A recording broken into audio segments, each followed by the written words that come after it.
So we saw another application, and this time we saw exponential decay.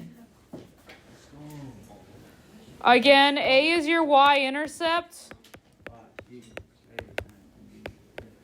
B is our multiplier.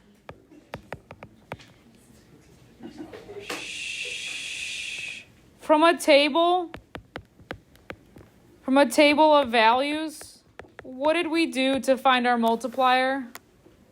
What did I do to find the ratio? What were we doing?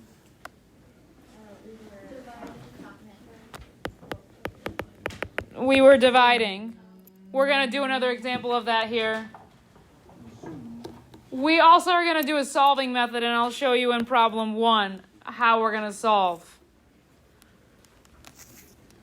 Okay? It's important that when we do this from a table of values, that they have to be consecutive. Do you guys know what consecutive means?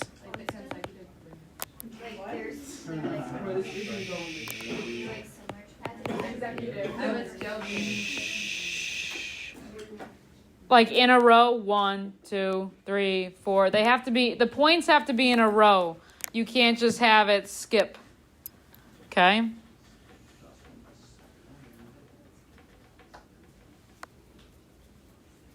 So again, today we looked at a B value.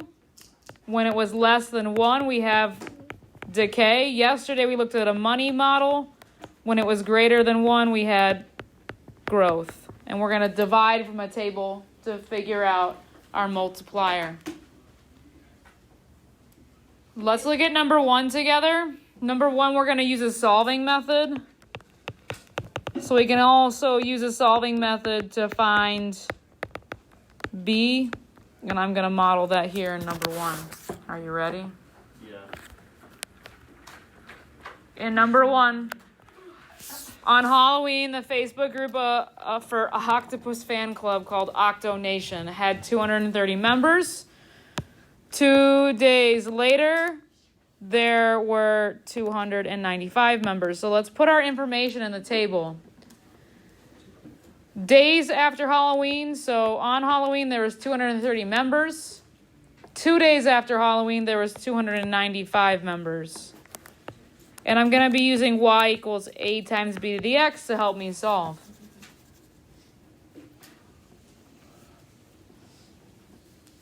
So I want to write an equation, but I don't have a number in the middle, so I can't just divide. So I have to solve for my b value. So I'm going to plug in some information that I know. What do I know from this point? What does this tell me about the equation? Okay, so I'm going to replace A with that. What do I know from this point? That it's gained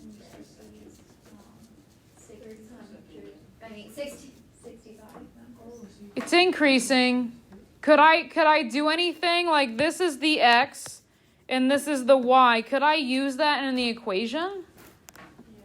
Yeah. Let's replace y with 295.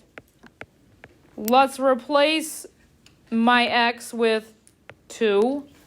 And now the only variable left to solve for is b. Why are we doing 2? Because at day 2, Oh. yep. So have we solved things like this? Yeah, well, what should we do? We're going to solve by undoing. What should we do first? Divide by 230, because it's 230 times b on both sides, correct?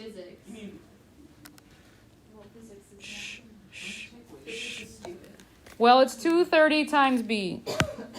And it's still equal to b squared. Again, this is solving by undoing from the last unit. How do I undo a b squared? Let's square root both sides.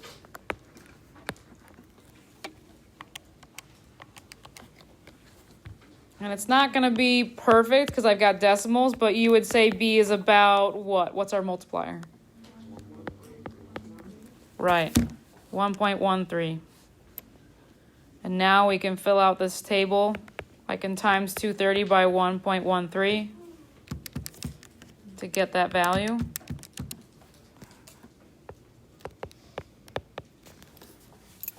Now I can write the whole equation. Right? I know my A value is 230. I know my B value is about 1.13 to the x.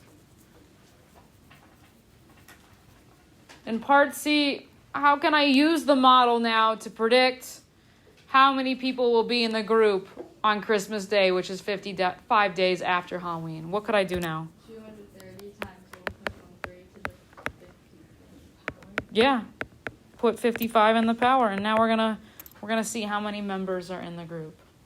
Try that in your calculator. It's gonna be a big number because exponential growth is growing fast.